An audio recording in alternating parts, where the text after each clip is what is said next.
Hello students, Pallav physics के amazing platform पे आपका स्वागत है। तो आज हम लोग एनसीईआरटी थर्मोडायनेमिक्स के कुछ क्वेश्चंस पे आज डिस्कशन करेंगे। तो चलिए शुरू करते हैं। तो ये पहला क्वेश्चन है थर्मोडायनेमिक्स चैप्टर का, सेकेंड वॉल्यूम में ये आपको मिलेगा 11th क्लास एनसीईआरटी। तो क्या कह रहा है पहला question, A geyser heats water flowing at the rate of 3 liter per minute from 27 degrees Celsius to 77 degrees Celsius. If geyser operates on a gas burner, what is the rate of consumption of the fuel if its heat of combustion is this? तो क्या क्या दे रखा है? तो सबसे पहले दे रखा है एक गीजर है जो पानी को गर्म कर रहा है, और पानी किस रेट से बह रहा है? तो रेट ऑफ फ्लो है ना, रेट ऑफ फ्लो ये दिया हुआ है। ये क्या दे रखा है? ये दे रखा है 3 लीटर पर मिनट, है ना, 3 लीटर पर मिनट। और चेंज इन टेम्परेचर, कहाँ से कहाँ टेम्परेचर पहुंचा दिया गर्म करके? तो 77 माइनस 27 डिग्री सेल्सियस, ये हो गया 50 डिग्री सेल्सियस।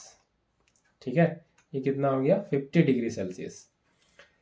तो इतना टेम्परेचर बढ़ाने में, है ना, इतना टेम्परेचर बढ़ाने में कितना हीट वाटर को दिया गया गीजर के द्वारा, ये पहले फाइंड कर ले हम लोग, है ना। इतना टेम्परेचर बढ़ाने के लिए 27 से 77 करने के लिए गीजर वाटर को कितना हीट दिया, तो वो कैसे पता चलता है? वो पता चलेगा Q equals to M C delta T, है ना।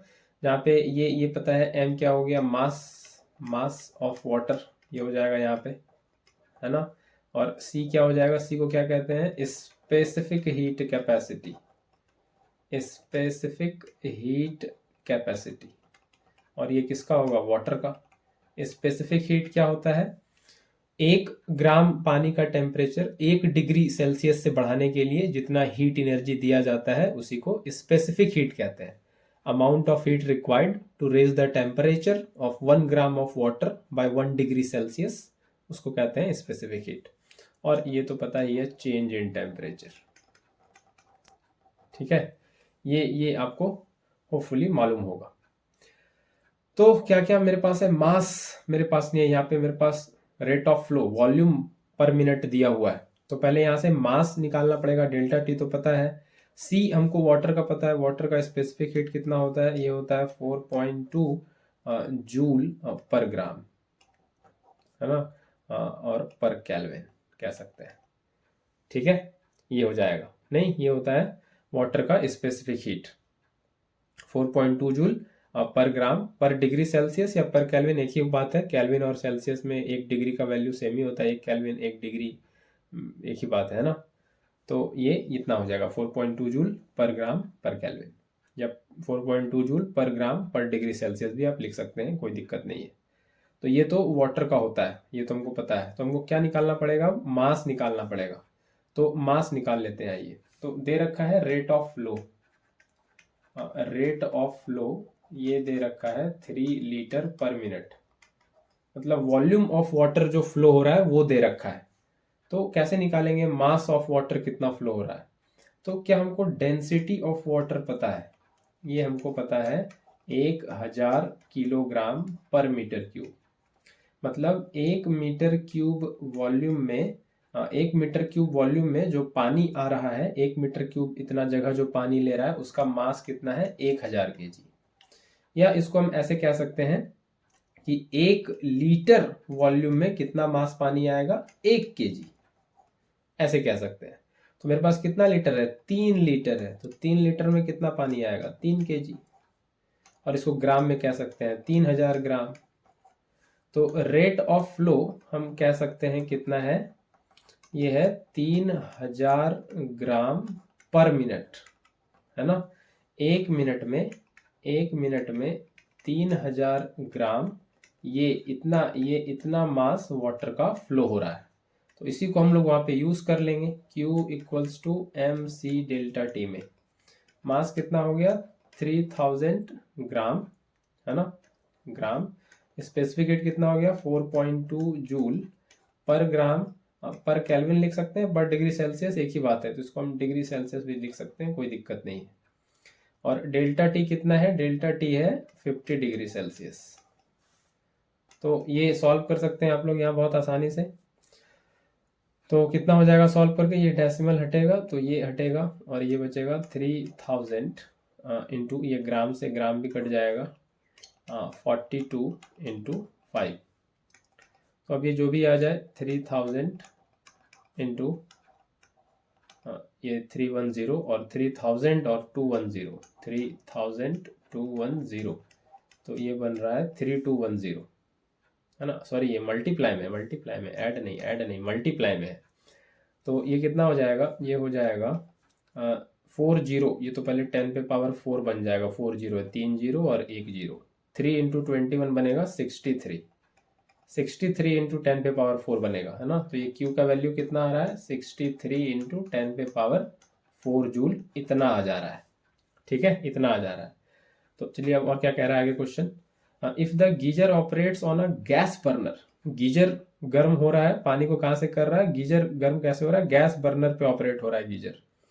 तो what is the rate of consumption of the fuel if heat of combustion is 4 into 10 पे पावर 4 जूल पर ग्राम।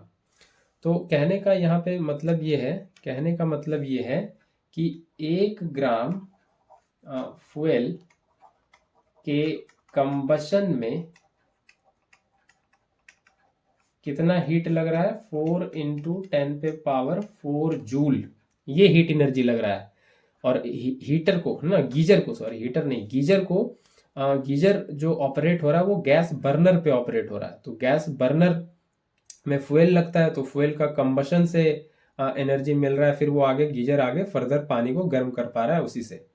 तो यहाँ पे गीजर पानी को गर्म जो कर रहा है वो कितना हीट दे रहा है? इतना हीट दे रहा है 63 इंटू 10 पे पावर 4, है ना? तो हम लोग को क्वेश्चन पूछा है rate of consumption of fuel, कितना फ्यूल कंज्यूम हो रहा है ना? कितना फ्यूल कंज्यूम हो रहा है। तो हम लोग के पास गिवन है कि 4.10 पे पावर 4 जूल इतना हीट एनर्जी लग रहा है 1 ग्राम फ्यूल को कंबशन करने में, है ना? 1 ग्राम फ्यूल के कंबशन के लिए इतना हीट एनर्जी लग रहा है।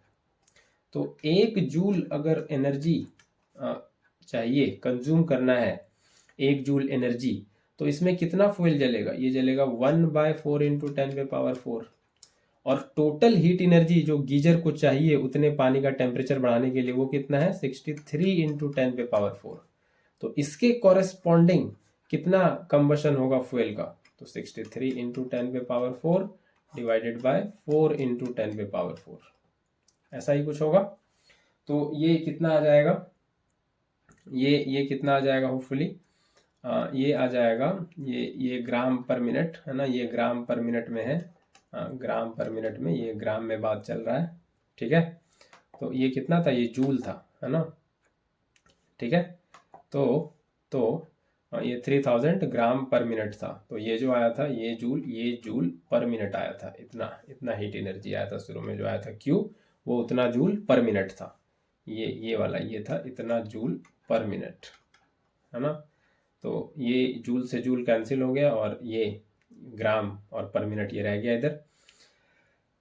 तो इसको जब सॉल्व करेंगे तो ये कैंसिल होगा और ये बचेगा 63/4 ग्राम पर मिनट। और ये कितना आ जाएगा? 4 1 जा 4, 4 5, है ना, या 23। तो ये नियरली इसको हम लिख सकते हैं 16 ग्राम पर मिनट। ठीक है, 16 ग्राम पर मिनट। तो समझ आया? ये इतना जूल हीट एनर्जी लग रहा है 1 ग्राम फ्यूल को जलाने से। हीट इतना, है ना? ये तो दे रखा है हीट ऑफ कंबशन। क्या दे रखा है? Heat of combustion. मतलब 1 ग्राम फ्यूल को कंबशन करने के लिए कितना एनर्जी की जरूरत है? इतना एनर्जी की जरूरत है 1 ग्राम फ्यूल को कंबशन करने के लिए। तो ये ऐसे कह सकते हैं कि 1 ग्राम फ्यूल कंबशन से ये एनर्जी मिल रहा है ना? ये ऐसे कहें कि इतना एनर्जी लगता है ये 1 ग्राम का फ्यूल जलता है। तो इतना एनर्जी में कितना होगा? और इतना एनर्जी चाहिए हीट गीजर को पानी गर्म करने के लिए। तो इतना एनर्जी जब लेंगे उस गैस बर्नर से, उस फ्यूल के कंबशन से, तो कितना फ्यूल जलेगा? तो ये 16 ग्राम पर मिनट फ्यूल जलेगा, है ना। जब इतना एनर्जी ले रहे थे 4 × 10⁴, तो 1 ग्राम फ्यूल जल रहा था, ठीक है। तो अब इतना इतना चाहिए हमको, टोटल 63 × 10⁴ चाहिए, तो इसके कॉरेस्पॉन्डिंग कितना जलेगा, 16 ग्राम पर मिनट जलेगा। आई होप ये समझ आया होगा। आगे बढ़ते हैं, अगले क्वेश्चन पे चलते हैं। ये क्वेश्चन नंबर 2।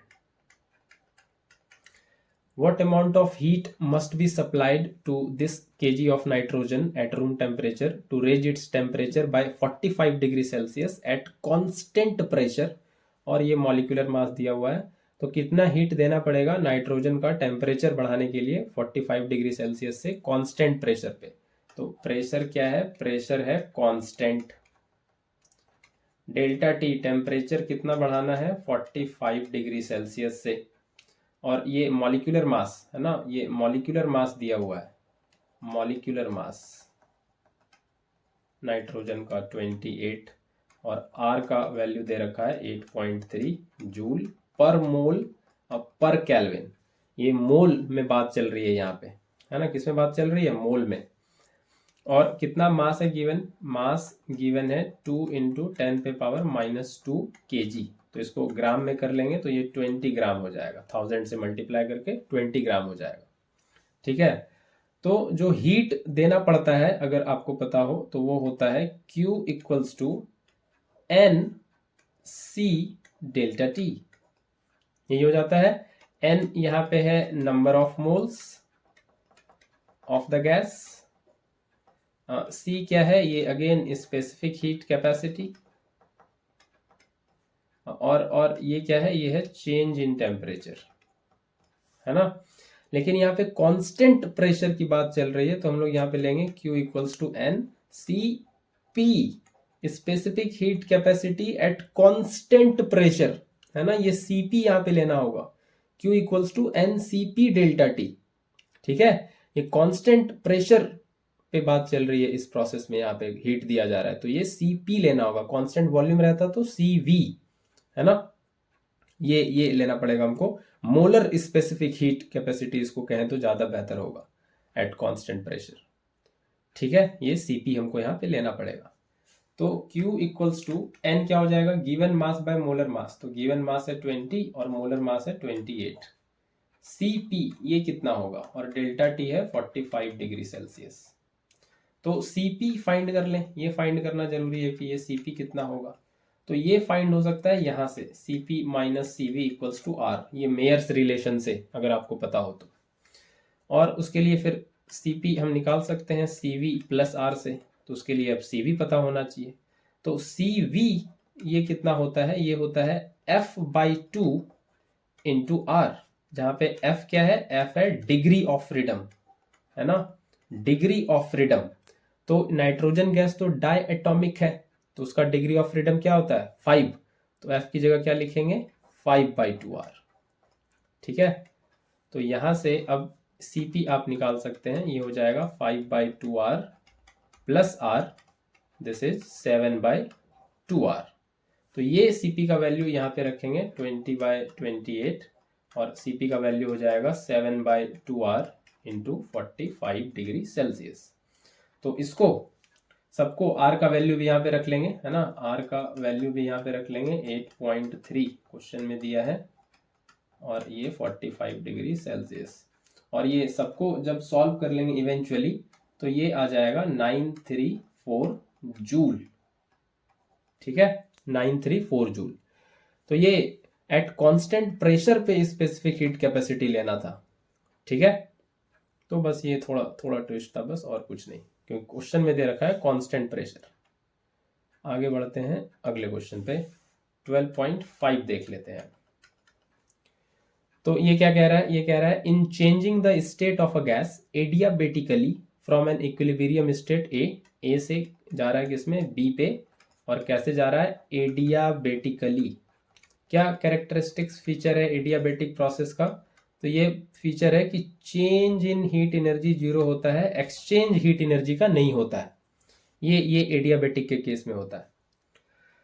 और कितना वर्क डन किया जा रहा है, सिस्टम पे ही वर्क डन किया जा रहा है, कितना है तो ये नेगेटिव वर्क होगा -22.3 जूल।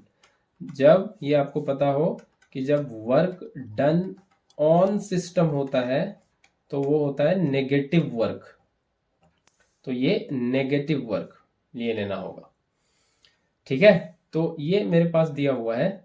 तो अगर हम यहाँ पे यूज कर लें पहले from FLOT, from first law of thermodynamics, ये क्या हो जाएगा, ये हो जाएगा delta Q equals to delta U plus W, है ना, वर्क डन, या इसको डेल्टा डब्ल्यू कह सकते हैं, work done by the system.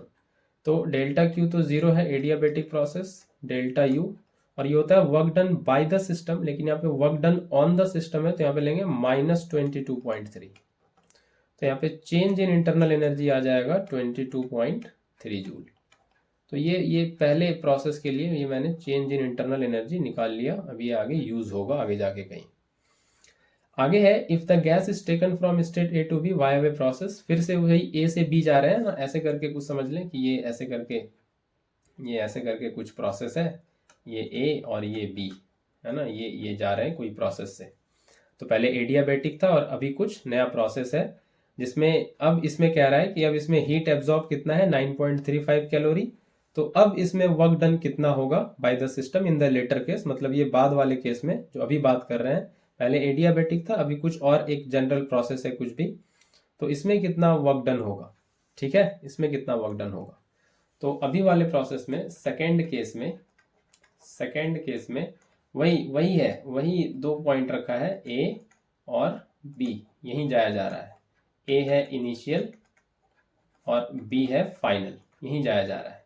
ठीक है, और इसमें Q कितना दे रखा है, ये दे रखा है 9.35 कैलोरी दे रखा है इस प्रोसेस में। तो इसको अगर जूल में कन्वर्ट कर लें 4.19 से, तो ये बन जाएगा जूल।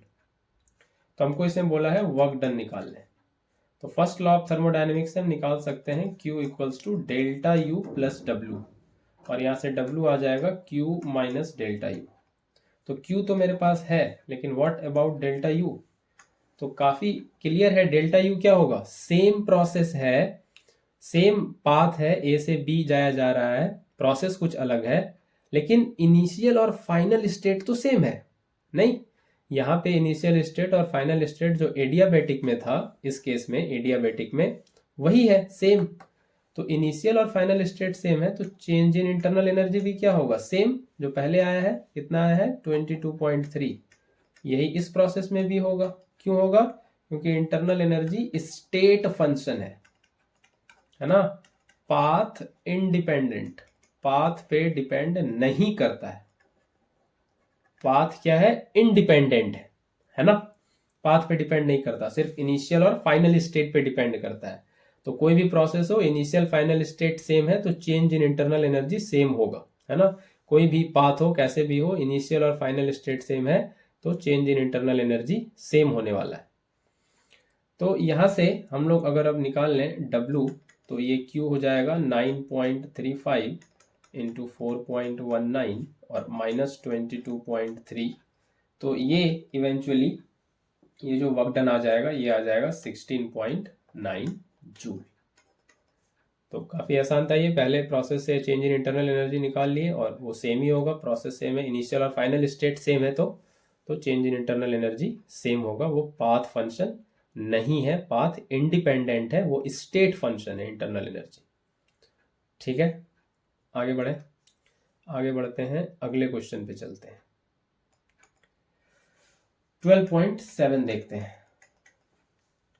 तो ये क्या कह रहा है, ए स्टीम इंजन डिलीवर्स इतना joule of work per minute and services इतना joule of heat per minute from its boiler, what is the efficiency of the engine. तो क्या बोला है, एफिशिएंसी पूछा है। एफिशिएंसी ऐसे ईटा से दिखाते हैं।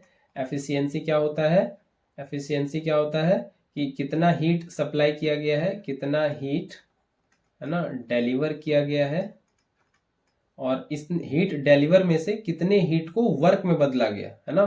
तो ऊपर क्या होता है, वर्क, तो हीट में से कितने को वर्क में बदला गया, वही एफिशिएंसी होगा कि आपको टीचर ने अच्छे से पढ़ाया और आपने उसमें से कितना स्कोर किया, तो वो आपकी एफिशिएंसी होगी, है कि नहीं।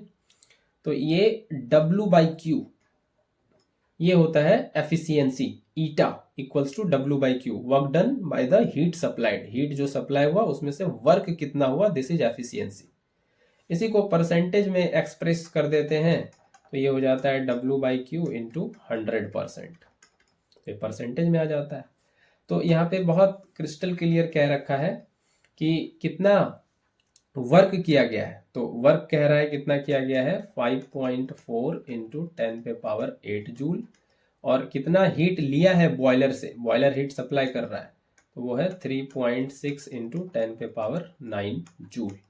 तो फॉर्मूले में रखेंगे बस, तो ये 5.4 इंटू 10⁸ डिवाइडेड बाय 3.6 इंटू 10⁹, तो ये सॉल्व करके आ जाएगा, और परसेंटेज में बताएं तो ये आ जाएगा 15%, 15%, ठीक है, 15% आ जाएगा। ये एफिशिएंसी हुआ, मतलब अगर 100% अगर बॉयलर हीट दे रहा है तो उसका सिर्फ 15% वर्क में तब्दील हो रहा है, बाकी 85% का क्या हो जा रहा है, लॉस हो जा रहा है, या यूं कहें वेस्ट हो जा रहा है।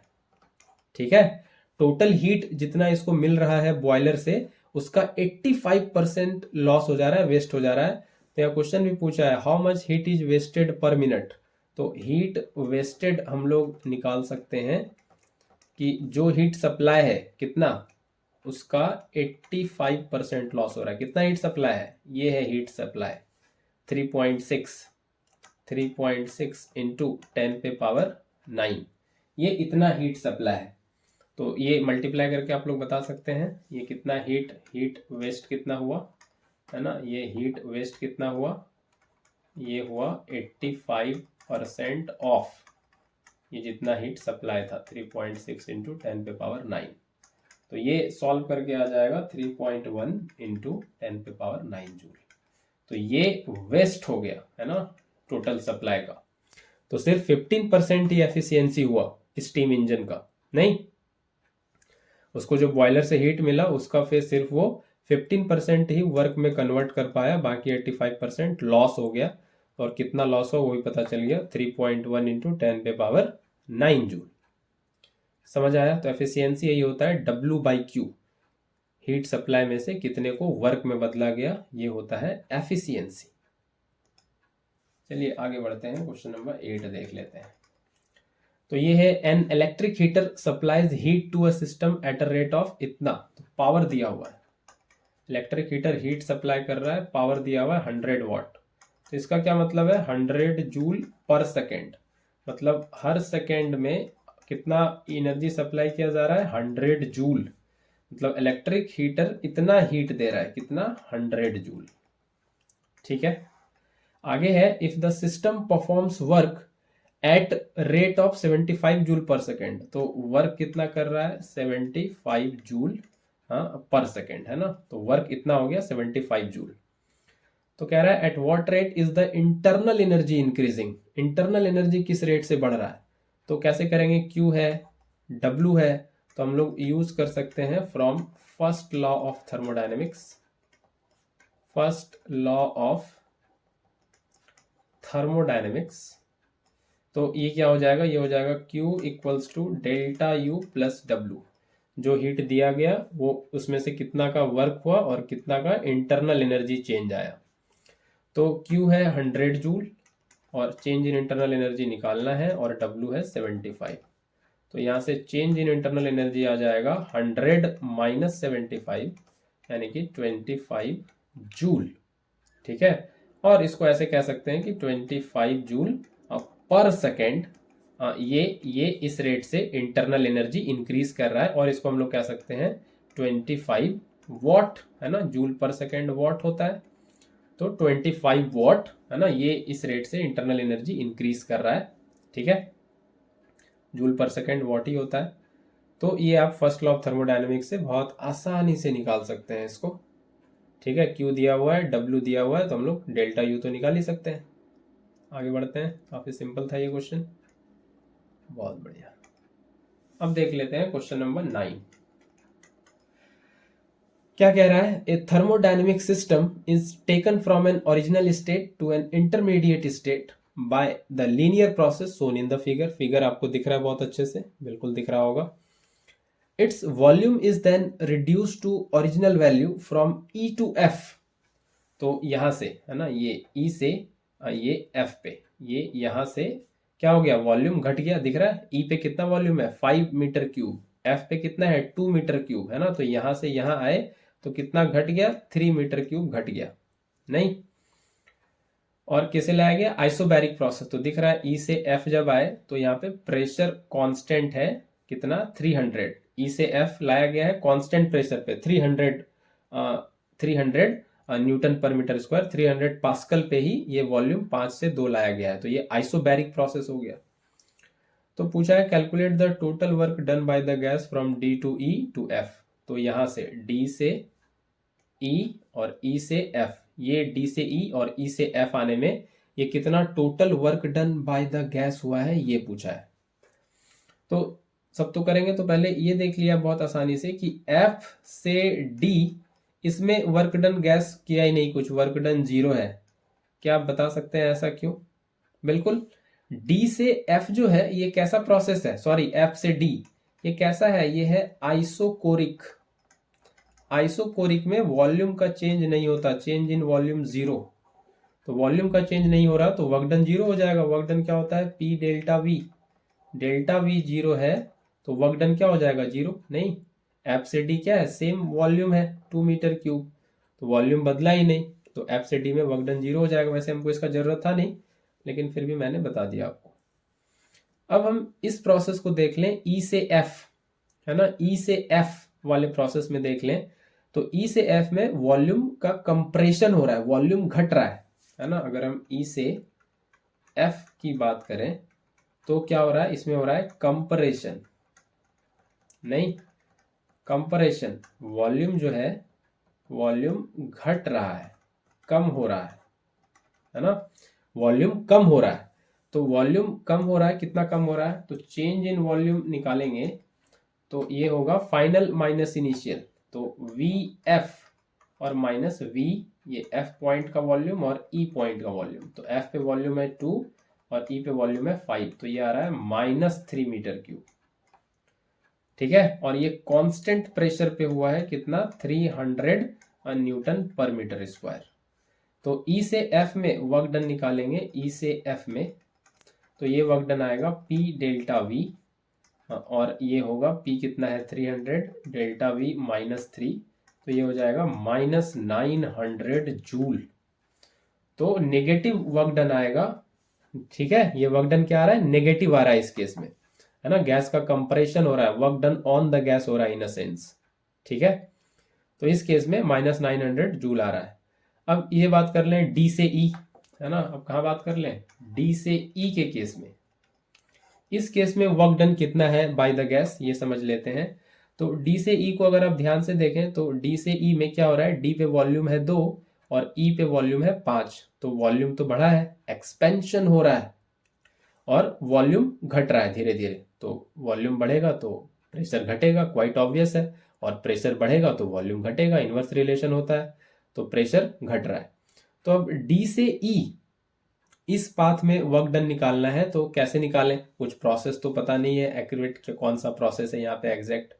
तो ग्राफ मेरे पास है पीवी ग्राफ, तो फिर क्या सोचना है, डी से ई वर्क डन हम निकाल सकते हैं बहुत आसानी से। क्या करेंगे, एरिया अंडर कर्व निकाल लेंगे, पीवी कर्व।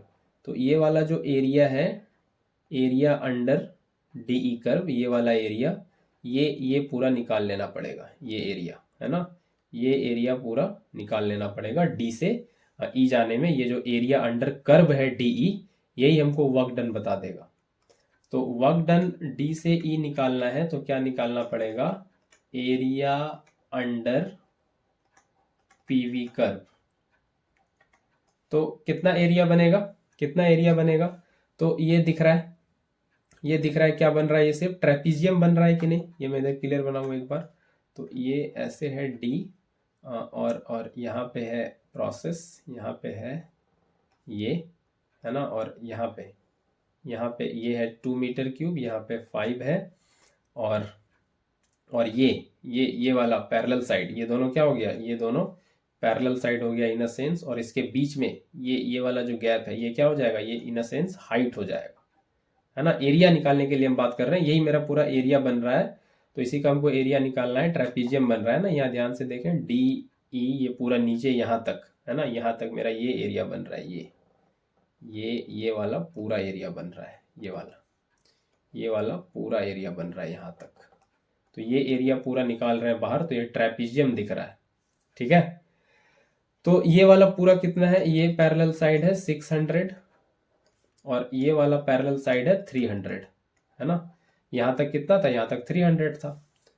तो अब एरिया इसका निकाल सकते हैं, half sum of parallel side 600 plus 300 और इनटू हाइट, हाइट कितना हो जाएगा, ये 2 से 5, ये हो जाएगा 3 हो जाएगा हाइट, तो ये हो जाएगा 3। तो ये हो जा रहा है कितना, ये हो जाएगा, ठीक है, half into sum of parallel side और इंटू हाइट, ठीक है, बिल्कुल। तो ये हो जाएगा हाफ इंटू 900 इंटू 300, तो ये हो जाएगा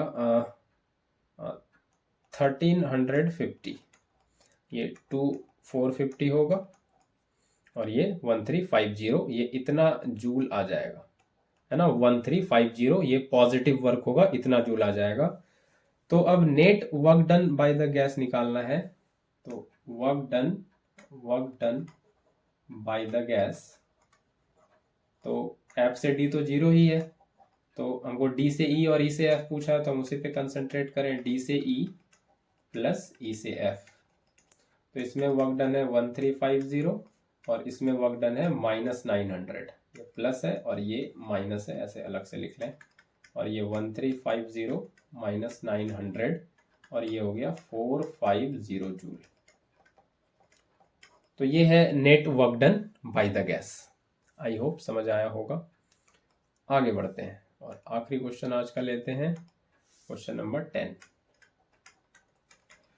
तो एक रेफ्रिजरेटर है जिसमें इटेबल्स रखना है, खाने पीने की चीज़ें, और कितने टेम्परेचर पे रखा गया है, 9 डिग्री सेल्सियस पे, और रूम टेम्परेचर कितना है, 36 डिग्री सेल्सियस। तो कोएफिशिएंट ऑफ परफॉर्मेंस पूछा है, ठीक है, कोएफिशिएंट ऑफ परफॉर्मेंस पूछा है। तो इसको हम पूरा डिटेल ही बता देते हैं कि ये इंजन है, ठीक है, और ये इंजन है और ये सिंक है, कितने टेम्परेचर पे, T2 टेम्परेचर पे, और ये सोर्स है कितने टेम्परेचर पे, T1 टेम्परेचर पे, और सिंक से ये हीट एनर्जी लेता है रेफ्रिजरेटर। रेफ्रिजरेटर क्या है, रेफ्रिजरेटर है reverse heat engine, heat engine का उल्टा है, ये क्या है, रिवर्स हीट इंजन, है ना। हीट इंजन जैसे काम करता है उसका ठीक उल्टा, ये सिंक से ही हीट ले लेता है। तो चलिए कहते हैं ये Q2 अमाउंट हीट ले रहा है सिंक से, और हीट लेता है और इंजन पे ही वर्क होता है। ये कौन सा वर्क होता है, इलेक्ट्रिकल वर्क, है ना, जो हम पावर सप्लाई देते हैं, ये वर्क हो रहा है इंजन पे ही, और ये फिर मिलके ये फिर सोर्स को हीट ये रिलीज कर देता है ऐसे Q1। ये होता है रेफ्रिजरेटर में, है ना, सिंक से जो लोअर टेम्परेचर पे है क्या है, T1 ग्रेटर देन T2 है, मतलब ये सोर्स का टेम्परेचर ज्यादा है और सिंक का टेम्परेचर कम है। सिंक से ही हीट एनर्जी लेता है और इस पे वर्क होता है इलेक्ट्रिकल वर्क, और ये फिर कंबाइंड ये दोनों मिलके Q2 प्लस W ये मिलके Q1 बाहर सोर्स में दे देता है। तो यहाँ पे कुछ ऐसे होता है कि Q2 लिया सिंक से और इस पे वर्क हुआ W और ये बाहर हीट दे दिया Q1, इसीलिए रेफ्रिजरेटर के आसपास खड़े रहिए तो गर्म लगता है, यही Q1 हीट बाहर निकल रहा होता है। और ये Q2 हीट क्या है, जो रेफ्रिजरेटर के अंदर रखा हुआ है उससे, वो जिस टेम्परेचर पे है ना, उससे जो हीट एनर्जी लिया जा रहा है वो है, और उस पर जब ये रेफ्रिजरेटर के इंजन पे जब ये वर्क करता है, ये कौन सा वर्क है, बेसिकली इलेक्ट्रिकल वर्क, है ना, जो पावर सप्लाई दिए हुए हैं वो वर्क करता है, और फिर ये हीट एनर्जी Q1 निकलता है, ठीक है। तो यहां से W आ जाएगा Q1 माइनस Q2, है ना, W क्या आ जाएगा, Q1 माइनस Q2। और यहाँ पे ये चीज आप लोग एक इंपॉर्टेंट रिलेशन, ये तो ध्यान रखना ही है, ये तो समझ में आया पूरा डेरिवेशन। एक और चीज ध्यान रखना है कि ये Q2 बाई Q1 ये होता है T2 बाई T1, है ना, ये टेम्परेचर और हीट एनर्जी जो लिया जा रहा है और जो दिया जा रहा है उसमें ये रिलेशन होता है। ठीक है, Q2/Q1 इक्वल्स टू T2/T1। तो हमको क्या निकालना है, कोएफिशिएंट ऑफ परफॉर्मेंस, COP, इसको कहते हैं कोएफिशिएंट ऑफ परफॉर्मेंस। तो ये होता है क्या, Q, कौन सा Q, जो ये सिंक से ले रहा है वो Q डिवाइडेड बाय W, जो वर्क हो रहा है वो, और Q2 और W कितना है, W है Q1 माइनस Q2, है ना, Q1 माइनस Q2। इसको डिवाइड कर दें, किससे, Q1 से, तो यहाँ हो जाएगा 1 और यहाँ हो जाएगा Q2/Q1, और इसको टेम्परेचर से रिप्लेस कर दें, T2/T1, 1 माइनस T2/T1, तो ये बन जाएगा T2 और T1 माइनस T2, है ना, T1 कैंसिल हो जाएगा। तो T2 अब कितना दे रखा है ना, T2 कितना दे रखा है, तो ये जो T2 यहाँ इस क्वेश्चन में ये दे रखा है 9 डिग्री सेल्सियस, और कैल्विन में ये हो जाएगा कितना, 282 कैल्विन, और ये जो T1 दे रखा है ये 36 डिग्री सेल्सियस, और ये हो जाएगा 309 कैल्विन। कैल्विन जब करेंगे 273 प्लस C जब करेंगे तो ये हो जाएगा 309, ये 282। ठीक है, तो इसी को बस सब्स्टिट्यूट कर देते हैं बस, तो ये हो जाएगा T2 कितना, 282, और T1 है 309 और माइनस 282, तो ये हो जाएगा 282/27, है ना, 282/27, और ये आ जाएगा 10.4, ये हो जाएगा कोएफिशिएंट ऑफ परफॉर्मेंस। ठीक है, ये आंसर हो जाएगा। तो थोड़ा सा मैं बता दूं यहाँ पे कि कोएफिशिएंट ऑफ परफॉर्मेंस ये क्या होता है, रेफ्रिजरेटर के परफॉर्मेंस के बारे में बात होती है कि वो कैसा परफॉर्म करेगा। दुकान में जाते हैं तो हम यही देख करते हैं रेफ्रिजरेटर के केस में कि इसका परफॉर्मेंस कैसा है। तो रेफ्रिजरेटर के परफॉर्मेंस की बात हो रही है तो इसका मतलब ये होता है कि वो कितना अच्छा उसके अंदर जो इटेबल्स या पानी जो भी रखा है उससे हीट एब्जॉर्ब करेगा, और कितना कम इलेक्ट्रिकल एनर्जी लेते हुए वो हीट बाहर इवॉल्व करेगा। तो है ना, होना तो यही चाहिए, तभी हम उसको बोलेंगे अच्छा रेफ्रिजरेटर, कि वो ज़्यादा से ज़्यादा हीट एब्जॉर्ब करे और कम बिजली बिल लेते हुए कम उस पर इलेक्ट्रिकल वर्क हो, कम वर्क हो उस पर, और वो ज़्यादा से ज़्यादा हीट इवॉल्व करे। हम तो यही चाहेंगे। तो कोएफिशिएंट ऑफ परफॉर्मेंस हम ये चाहेंगे कि ये डायरेक्टली प्रोपोर्शनल हो हीट एब्जॉर्ब के, जो मेरा Q2 था यहाँ पे, ये क्या था, हीट एब्जॉर्ब, जितना ज़्यादा एब्जॉर्ब करेगा उतना अच्छा है, उतना ठंडा होगा अंदर। और हम ये चाहेंगे कि ये इनवर्सली प्रोपोर्शनल हो वर्क डन के, है ना, ये जो इलेक्ट्रिकल वर्क हो रहा है उसके इनवर्सली प्रोपोर्शनल हो, उतना कम बिजली बिल आएगा, जितना कम बिल लेके बिजली कंज्यूम करके इलेक्ट्रिकल एनर्जी लेके वो जितना ज़्यादा अच्छा काम कर लेगा उतना अच्छा है। तो इसी को जब कंबाइन करके ये जो देख रहे हैं आप डेफिनेशन, ये जो फॉर्मूला ये ऐसा बनता है। शायद आपको ये पता ना हो, ये मैं बता दूं, आपने फॉर्मूला रटा हो शायद, तो ये ऐसे कुछ आता है। तो कोएफिशिएंट ऑफ परफॉर्मेंस Q2/W, है ना, कितना हीट एब्जॉर्ब किया उसके डायरेक्टली प्रोपोर्शनल होना चाहिए, तो ज़्यादा अच्छा परफॉर्मेंस होगा, वही निकाल रहे हैं कोएफिशिएंट ऑफ परफॉर्मेंस।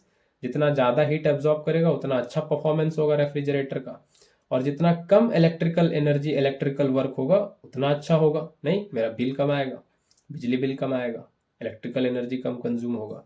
तो ये बनता है, तो यही यहाँ से फॉर्मूला बना है, और W तो समझ में आ ही गया, यहाँ से ये W, ये Q1 माइनस Q2, और इसको Q1 को डिवाइड कर दिए दोनों से, न्यूमरेटर डिनोमिनेटर से, तो ये बन गया, और Q2 Q1 को यहाँ टेम्परेचर के टर्म में है तो टेम्परेचर के टर्म में लिख लिए, और ये T1 T2 ये ऊपर T2 है और ये T1 माइनस T2 है। ठीक है, तो T2 हो गया सिंक का टेम्परेचर, मतलब ये अंदर, ये किसका टेम्परेचर है, ये अंदर जो इटेबल्स मेंटेन किया गया है उसका टेम्परेचर है, और ये 309 केल्विन ये रूम टेम्परेचर है, सराउंडिंग, है ना, ये इस तरह से। तो ये हीट इंजन में आप देखेंगे जनरली ऐसे ऊपर से एरो बनाते हैं, नीचे ऐसे सिंक में हीट दे देते हैं, यहाँ पे उल्टा होता है, इसलिए रेफ्रिजरेटर है, रिवर्स हीट इंजन है। ये सिंक से ही हीट लेता है, फिर इस पे वर्क होता है, फिर इंजन ऐसे हीट रिलीज करता है सोर्स में, और फिर ऐसे ये Q1 हीट इवॉल्व करता है, रिलीज करता है ना। तो ये हीट एनर्जी हमको बाहर लगता है गर्म, जब रेफ्रिजरेटर के आसपास खड़े रहते हैं। तो यही है Q2 और ये W मिला के, है ना, ये क्या हो गया, ये Q2 और W मिला के ये हो गया Q1 के बराबर, और ये W हो जाएगा, Q2 को इधर करेंगे Q1 माइनस Q2, और ये एक इम्पॉर्टेंट रिलेशन होता है, दिस इज वेरी इंपॉर्टेंट। ठीक है, तो यही आ गया, ये फॉर्मूला है Q2/W, एफिशिएंसी का ठीक उल्टा जैसा, एफिशिएंसी W/Q होता है, ये Q/W हो गया ऐसा। और Q कौन सा है, ये Q कौन सा है, जो हीट एब्जॉर्ब किया गया है वो है, heat absorbed from the sink, ये है Q2, है ना, ये कंफ्यूज नहीं करना ये कौन सा हीट है। तो ये हीट एब्जॉर्ब्ड फ्रॉम सिंक है, लोअर टेम्परेचर वाले से। ठीक है, तो आई होप इतनी बात आपको समझ आई होगी। Thank you very much.